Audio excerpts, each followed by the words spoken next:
Greetings and welcome to another edition of Science Sunday here in our capital city at the Connecticut Science Center. Joined by Nate Gagnon. Good morning. Good morning.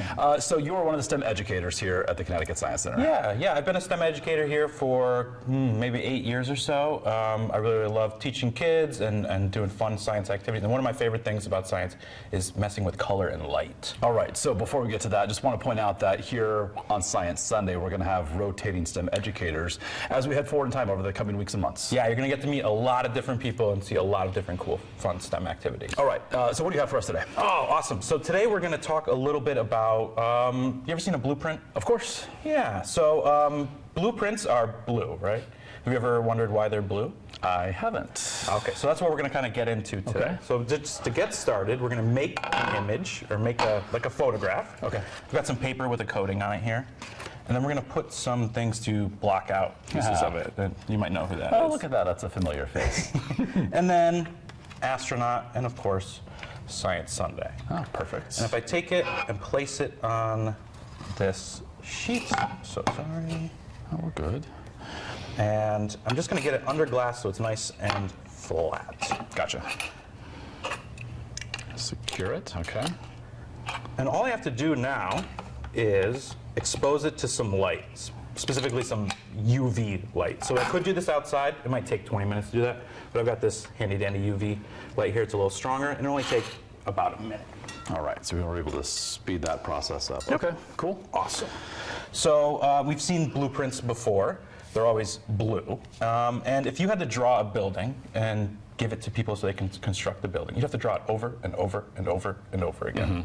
Because you have to give it to so many different people, yeah. So back in the 1840s, this process was developed. It's called cyanotype, where you can take a drawing, put it on something that's see-through or tracing paper, expose it to light, and then once that light is removed and it's washed off, you actually have the blue background over white parts that weren't exposed. Okay. So that's why it's always blue with white lines on it.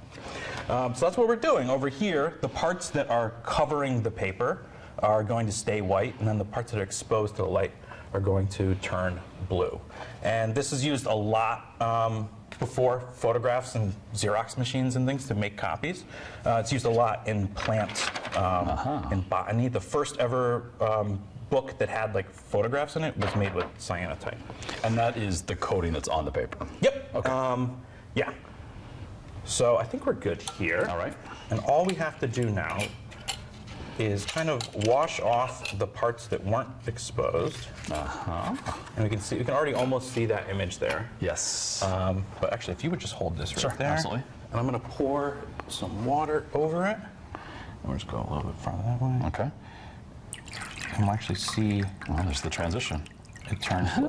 So we've actually made like an iron compound called Prussian blue, which is a very deep blue that you might see in pictures. And Okay. so right now we've got a nice image that we created in just a few minutes. I'm going to spray it with some hydrogen peroxide to see that blue really pop out. Look at that. And we have a blueprint. Now we have a blueprint. Excellent. A Science Sunday Space Mark blueprint. How perfect is that? Yeah. And you guys are always doing like fun life science here at the Connecticut Science Center. Yeah. It's kind of the neat thing to do in addition to all the interactive exhibits. And we should let folks know about an event coming up this Thursday. Right, yeah. Sensory Friendly Day is coming up. That's where we turn down the lights and kind of dim the music so that our friends who are on the autism spectrum can have a fun time without a lot of the distractions and things that might prevent them from having fun normally. Okay. And you can learn more about that, of course, at ctsciencecenter.org. Yeah. All right, Nate, thank you so much. We'll see you and you at home again for another edition of Science Sunday next weekend. Bye-bye.